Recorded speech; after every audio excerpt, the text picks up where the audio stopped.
We should be praying for our country when I read stuff like that. God help us.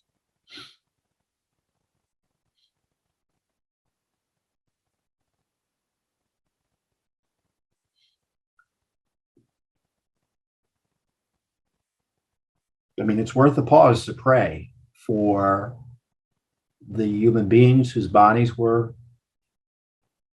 torn apart in this process, the women victimized in this abortion mill-like process, and American taxpayers who've been in many ways involuntarily conscripted to supporting this moral barbarism.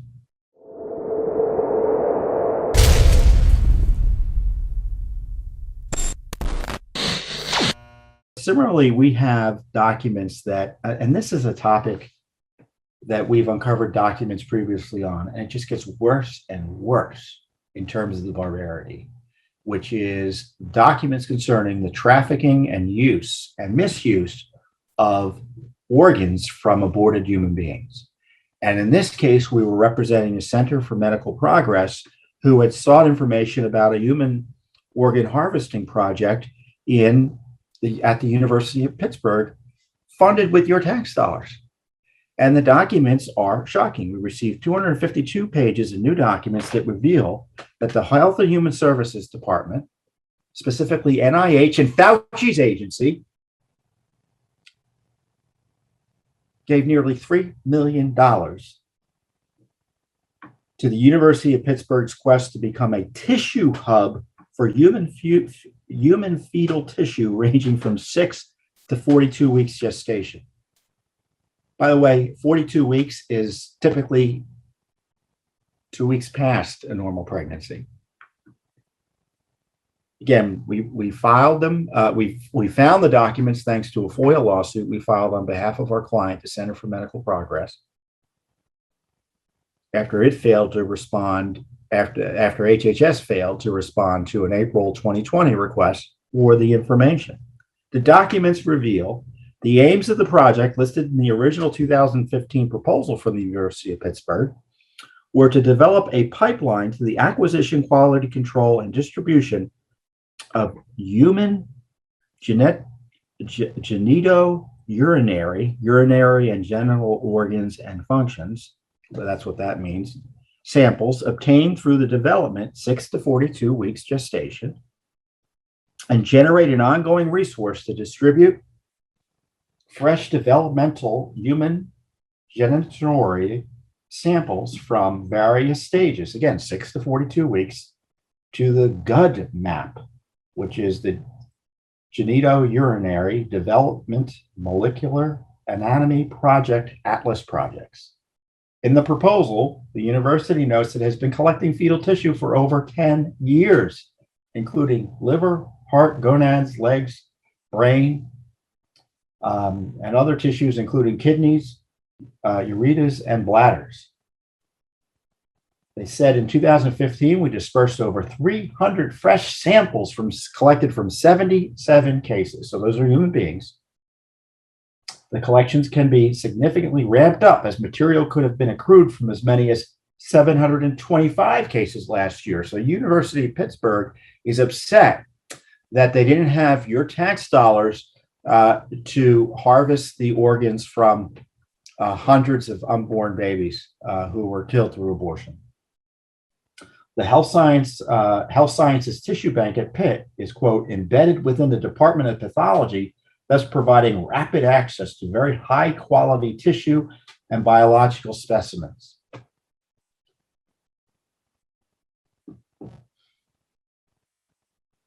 But just think about that. Just, you know what they're talking about.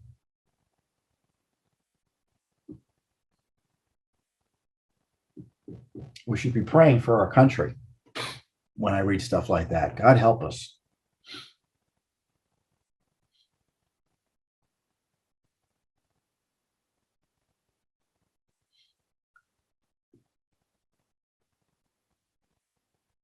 I mean, it's worth a pause to pray for the human beings whose bodies were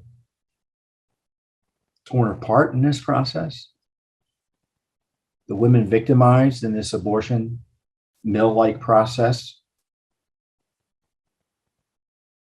and American taxpayers who've been in many ways involuntarily conscripted to supporting this moral barbarism. Pitt boasts it has a number of internal connections as well as, quote, strong working relationships with the medical center at the University of Pittsburgh and the Department of Pathology, as well as 3 laboratories in the flagship University of Pittsburgh Medical Center hospitals. This includes a lab boasting a, quote, butcher boy bandsaw for sectioning bone and a frozen section room that has digital video feed to and from the operating rooms. This also allows for instantaneous discussions with the surgeons as well as immediate show and tell for them. Again, when they're talking organs from dead human beings obtained through elective abortions. The proposal ironically also boasts about the laboratories at the Children's Hospital in Pittsburgh. I guess only the hospitals for some children.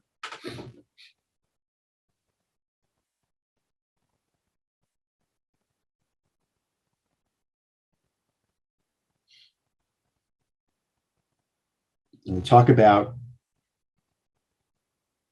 they have organs that have a short, warm, ischemic time, ISCHEMIC. I don't know if I'm pronouncing that correctly.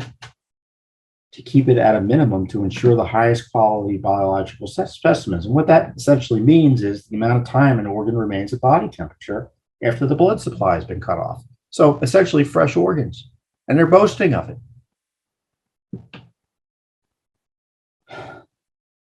All the fetal tissue is collected through a collaborative process, including family planning, obstetrics, and pathology. The numbers of consents and collections have been steadily increasing, and we are in an excellent position to expand our services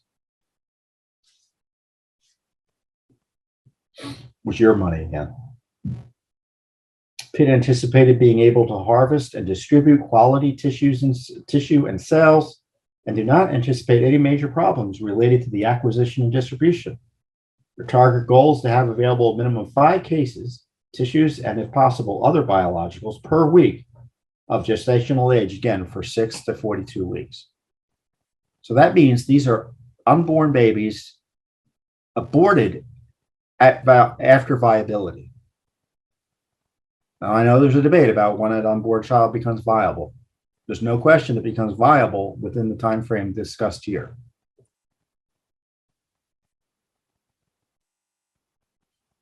And to make it worse, there's a racial target for harvesting of the human fetal parts. Of its planned aborted subjects, Pitt desired 50% to be minority fetuses. The proposal suggests that the subjects be diverse because Pittsburgh is diverse. Of course, Pittsburgh is 70% white, so they need more minorities than are actually present in the population in Pittsburgh. So there was this quota to get more minority organs packed.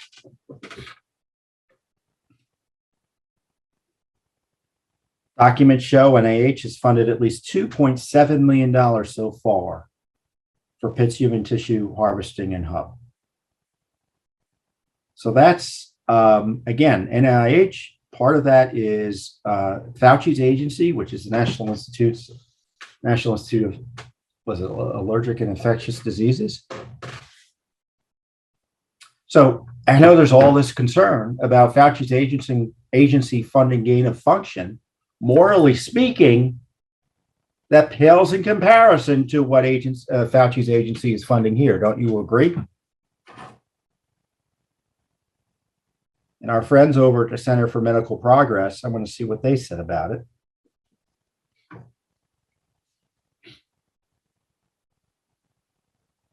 David DeLayden, who runs that group over there. This is what he said. The NIH grant application for just one of Pitt's numerous experiments with aborted infants reads like an episode of American Horror Story. Infants in the womb, some old enough to be viable, are being aborted alive and killed for organ harvesting in order to bring in millions of dollars in taxpayer funding for Pitt and Planned Parenthood and the Planned Parenthood abortion business it supports. People are outraged by such disregard for the lives of the vulnerable. Law enforcement and public officials should act immediately to bring the next Kermit Gosnell to justice under the law. And Gosnell, remember, was the abortionist who was convicted. I think he was convicted for committing killing babies as part of his abortion business. So this is pretty terrible stuff, to put it mildly. And as I said before, it's these types of documents are the most morally disturbing I've ever seen in my time here at Judicial Watch, which is now 23 years plus. There's nothing to compare with it. These documents show taxpayer money is being used to turn the University of Pittsburgh into a one-stop human fetal tissue shop. Chop shop, as I might call it. They procure the tissue from elective abortions. They subdivide the human remains. They distribute and then ship the harvested tissue. What an operation. Of course, this is just the tip of the iceberg. Judicial Watch has been releasing prior documents that we received separately in our own litigation from HHS, showing that the agency, the FDA, spent tens of thousands of taxpayer dollars to buy human fetal tissue from a California firm called Advanced Bioscience Resources. The tissue was used in creating humanized mice. And they wanted the shipments to be fresh, shipped on wet ice, fresh and never frozen. We had literally the credit card receipts for the organs of precious lives that were taken through abortion. And what happened was the Trump administration tried to shut this down, and I think they did stop funding for it for a period of time. And the Biden administration has just opened up the spigot again. So this funding will continue. I mean, one of the judges handling these cases in March 2021, a federal judge ruled that the HHS had to turn over additional documents. And he said there was reason to question whether the transactions violate federal law, borrowing the sale of fetal organs. So this is something that has gotten a lot of attention online. Of course, the big media is ignoring it. Fauci's agency is implicated in this. A good portion of the funding came directly from his agency. So this is a major issue. And we have more documents about to come out. We're going to release them probably next week that are going to, again, shock your conscience.